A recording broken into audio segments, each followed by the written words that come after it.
पे एक बार फिर से स्वागत करती हूँ। तो जैसा कि आप जानते हैं कि ये मेरा वर्बल ब्रीफ है और एकदम सिंपल लैंग्वेज में हिंदी में मैं ये ब्रीफ करती हूँ जिससे सबको समझ आए। चाहे वो क्रेडिटर हो, चाहे वो प्रोफेशनल्स हों, चाहे वो रिजोल्यूशन एप्लीकेंट्स हों, तो सबको समझ आए। तो स्टार्ट करते हैं। एक्चुअली मैं अभी अमेंडमेंट एक्ट आ गया है और 6 अप्रैल को रिसेंटली पास हो गया है ये 2026 आईबीसी अमेंडमेंट एक्ट। तो मैं अभी वही प्रोविजन कवर कर रही हूँ जो इसमें केवल कॉन्स्टिट्यूशन कमेटी जो रिकमेंडेशन कमेटी ने कुछ चेंजेस बताए थे और उसके अकॉर्डिंग कुछ चेंज होके और ये फिर से अमेंड होके आ गया है। तो स्टार्ट करते हैं विदाउट एनी डिले। तो ये सेक्शन 30 है जो बेसिकली आप देखेंगे तो ये सेक्शन 30 है रिजोल्यूशन प्लान से सबमिशन से रिलेटेड। तो इसमें एक थोड़ा सा चेंज किया है कि एक तो पहले उन्होंने बता दिया कि जो फाइनेंशियल क्रेडिटर को कैसे मिलेगा उसको कैसे डिस्ट्रीब्यूशन होना है उनके, अगर वो डिसेंटिंग है तो उस केस में। तो उस केस में भी इन्होंने ये बता दिया कि ये जो एक्सप्लेनेशन है उसके थ्रू कि ये जो डिस्ट्रीब्यूशन होना है या इसमें जो भी चेंज हुए हैं इस सेक्शन में, तो वो कहाँ पे एप्लीकेबल नहीं होंगे। एक तो वहां पे एप्लीकेबल नहीं होंगे जहां पर सीओसी ने ऑलरेडी रिजोल्यूशन प्लान अप्रूव कर दिया है, और दूसरे जहां पे लिक्विडेशन ऑर्डर जहां पे पास हो चुका है ऑलरेडी, या जहां पे सीओसी डिसाइडेड द लिक्विडेशन, और जहां पर सीओसी ने डिसीजन ले लिया है मींस कमेटी में पास हो गया है वो, और बट लेकिन अभी उस पर एप्लीकेशन भले ही पेंडिंग है, तो उस उन केसेस में ये एप्लीकेबल नहीं होंगे जो चेंजेस वाले प्रोविजन है। तो इट मीन्स कि इसका रिट्रोस्पेक्टिव इफेक्ट नहीं होगा, प्रोस्पेक्टिव इफेक्ट ही होगा। नेक्स्ट इन्होंने बोला कि दूसरा ये है कि रिजोल्यूशन प्लान में जो सब्स्टिट्यूशन जो रिजोल्यूशन प्लान अप्रूव होगा तो उसमें जो इम्प्लीमेंटेशन और सुपरविजन किस हिसाब से होगा उसके लिए एक मॉनिटरिंग कमेटी होगी, और मॉनिटरिंग कमेटी में कौन कौन इंक्लूड होगा। मींस आरपीए इंक्लूड होंगे, अगर आरपी नहीं है तो कोई भी आईपी हो सकते हैं, क्रेडिटर्स रिप्रेजेंटेटिव होंगे और एक रिजोल्यूशन एप्लीकेंट होंगे। तो ये लोग जो है एक मॉनिटरिंग कमेटी रहेगी कि ये प्लान कैसे चल रहा है क्या उसको सुपरवाइज करने के लिए, तो उसमें ये लोग मेंबर्स होंगे। उसके अलावा एक इन्होंने बोल दिया कि ये 66% से वोटिंग से पास होगा, और दूसरा इसमें क्या होगा कि आप जो भी पास कर रहे हो रिजोल्यूशन प्लान सीओसी के अप्रूवल से, उसमें आपको रिकमेंड एक रिकॉर्ड करना होगा रीजन कि आपने ये ही प्लान क्यों चुना। मान लीजिए सपोज करिए 10 प्लान आए, 4 प्लान आए, तो उसमें से आपने यही प्लान क्यों चुना, इसी को क्यों अप्रूव किया, उसका एक रिकॉर्डिंग आपको मिनट्स में भी रिकॉर्ड करना होगा उसके रीजन कि क्यों आपने यही अप्रूव किया है। तो ये एक छोटे से चेंजेस थे कुछ जो रिकमेंडेशन कमेटी के बाद आए हैं। नेक्स्ट चलते हैं। एक न्यू प्रोविजो इंसर्ट हुआ सेक्शन 31 में कि एडजुडिकेटिंग अथॉरिटी में first approve the implementation of resolution plan. मतलब पहले सबसे पहले क्या करना होगा एडजुडिकेटिंग अथॉरिटी को कि पहले इम्प्लीमेंटेशन ऑफ रिजोल्यूशन प्लान कैसे होगा, पहले उस चीज को अप्रूव करना होगा, फिर then approve the distribution mechanism within 30 days, और 30 डेज के अंदर फिर डिस्ट्रीब्यूशन कैसे होगा उस मैकेनिज्म को अप्रूव करना होगा। So requires the application by RP, तो इसमें आरपी फाइल करेंगे और 66% वोटिंग की जरूरत होगी दोनों केसेस में, और 2 स्टेज पे इसमें एडजुडिकेटिंग अथॉरिटी मीन्स एनसीएलटी को, ऑनरेबल एनसीएलटी को इसको अप्रूव करना होगा। नाउ नेक्स्ट जो चेंज है बस मैं वही दिखा रही हूँ आपको। सेक्शन 34 में कुछ रिकमेंडेशन कमेटी ने कुछ चेंजेस बताए, उसके अकॉर्डिंग कुछ चेंज हुए कि new process on liquid passing the liquidation order, A shall refer to the board and the board recommend the IP। तो मीन्स पहले इन्होंने बोल दिया था कि जो आईपी अपॉइंट होंगे वो सीओसी के अप्रूवल से होंगे, पर लेकिन बाद में कुछ चेंज लेकर आ गए ये लोग रिकमेंडेशन कमेटी के आफ्टर कंसिडरेशन के बाद। तो ये हुआ कि जो भी होगा, जो लिक्विडेटर जो नए बनेंगे, एक तो पहली बात तो लिक्विडेटर जो आईआरपी आरपी है वो कंटिन्यू नहीं करेंगे, न्यू लिक्विडेटर होंगे, और वो कौन रेफर करेंगे, एनसीएलटी उसको रेफर करेगी और वो रिकमेंडेशन देगी उसको कि ये आईपी हैं इनको रिकमेंडेशन देगी, और फिर उसके बाद में जो भी आईबीबीआई के थ्रू उनके पैनल में जो होंगे उसके हिसाब से वो लिक्विडेटर अपॉइंट होंगे। ठीक है, as per the a consideration. Now की रेस्ट्रिक्शन की resolution professional can not be the liquidator, जो मैंने बता दिया कि जो एग्जिस्टिंग आरपी है वही लिक्विडेटर नहीं बनेंगे, कोई नया बनेगा जिससे मोर ट्रांसपेरेंसी रहे और जो भी कॉन्फ्लिक्ट हैं पहले के उनको अवॉइड किया जा सके।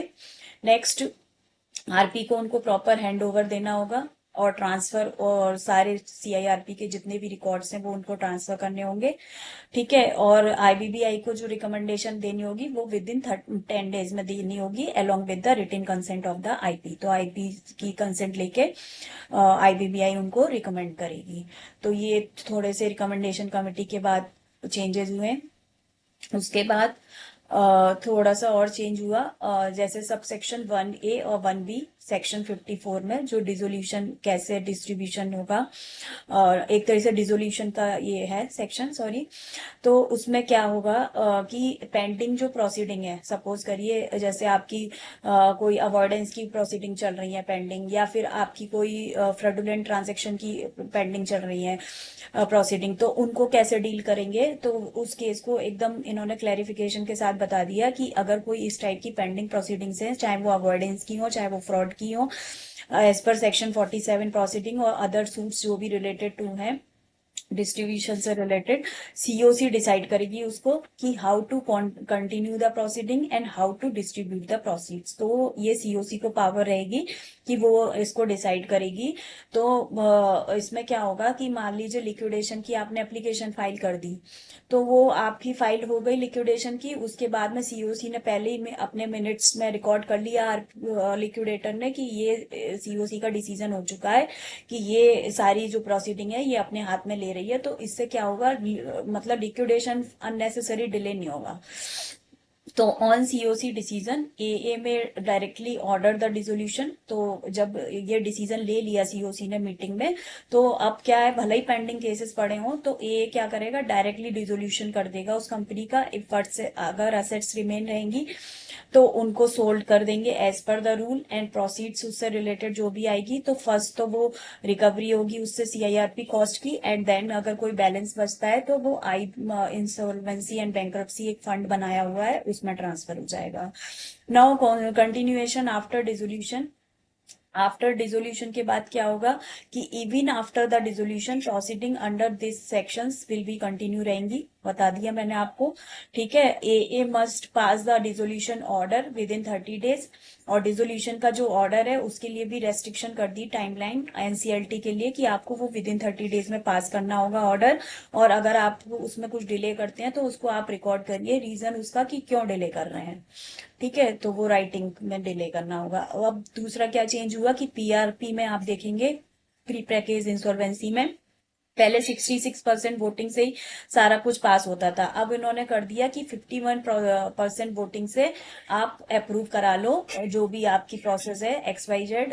उसमें जहां जहां पे 66% वोटिंग आ रही थी वहां पे ये 51% वोटिंग से अप्रूव हो जाएगी चीजें।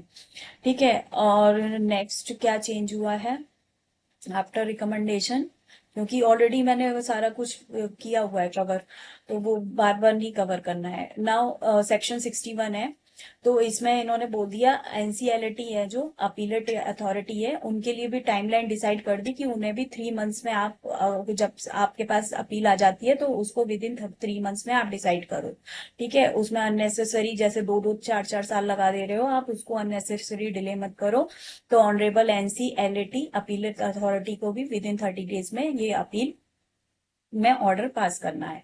नाउ नेक्स्ट एक और चेंज इन्होंने बड़ा सा किया है, वो है रिलेटेड टू द पेनल्टी। तो एक पेनल्टी का प्रोविजन सेक्शन 61A के बाद एक 67B भी इंसर्ट कर दिया। तो उसमें क्या कहा कि जो कॉर्पोरेट डेटर है और एनी ऑफ द ऑफिसर जो कंट्रावेन कर रहे हैं प्रोविजन को एज पर सेक्शन 14 मॉनिटोरियम के जो प्रोविजन है, तो एडजुडिकेटिंग अथॉरिटी में on an application made by the board or the central government or any person authorized by the CG in this behalf as the case may be impose a penalty, एक penalty impose करेगी on this officer के ऊपर भी who committed or authorized to permitted such contravention which shall not be less than 1 lakh rupee but which may extend to 2 crore rupee। तो जैसे होता नहीं है कि जैसे इनकम टैक्स वाले अननेसेसरी प्रोसीडिंग चलाने लगते हैं या कोई ऑफिसर फालतू की डायरेक्शन दे देता है केसेस बहुत सारे हुए हैं। तो उनमें क्या होता है कि उन ऑफिसर के ऊपर पेनल्टी लगेगी, तो वो अब मतलब एक तरीके से वो फालतू मॉनिटोरियम में अपने ऑर्डर पास नहीं करेंगे। Where any creditor contravene the provision of Section 14, the adjudicating authority may, on application made by the board or the central government or any person authorized by the CG in this behalf, as the case may be, impose a penalty upon such person। तो जो creditors ने भी अगर कोई वो section 14 के provision अगर breach किए हैं तो उनके ऊपर भी पेनल्टी होगी। ठीक है, और वो भी 1 करोड़ 1 लाख से लेकर 2 करोड़ तक की पेनल्टी होगी। और कॉर्पोरेट डेटर हैं, अगर उनके भी कोई ऑफिसर हैं या वो खुद हैं, तो अगर उन्होंने भी कोई ऐसे प्रोविजन ब्रीच किए हैं जो related to the approval of resolution plan, उनको करने थे कंप्लाई, बाइंडिंग थे उनके ऊपर सेक्शन 31 के अकॉर्डिंग, बट उन्होंने कंट्रावेन किया है उनकी टर्म्स में और रिजोल्यूशन प्लान के अकॉर्डिंग उन सब में, तो एडजुडिकेटिंग अथॉरिटी उनपे भी एक मतलब वो एक पेनल्टी इम्पोज करेगी। ठीक है, वो भी 1 लाख से लेकर 2 करोड़ तक की होगी। तो ये नया इन्होंने लगाया है।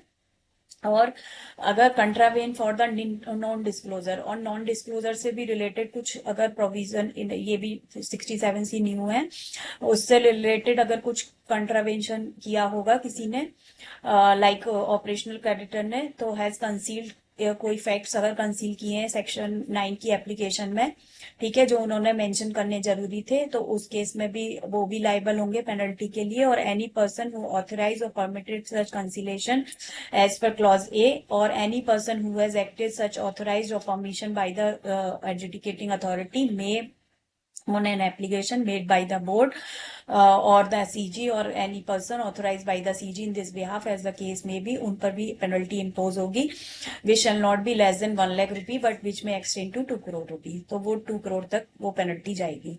तो थैंक यू सो मच। यही मोटा मोटी यही सारे चेंजेस थे जो मैंने ऑलरेडी आपको दिखा दिए हैं रेड मार्किंग में। तो ये मेरा जो रिकमेंडेशन कमेटी के बाद जो भी अमेंडमेंट हुए उसके हिसाब से वो चेंजेस हैं। तो thank you so much for listening me, for watching me. Channel को लाइक करिए, शेयर करिए, सब्सक्राइब करिए। फिर मिलूंगी मैं नए किसी केस के साथ या किसी अमेंडमेंट के साथ। So thank you so much.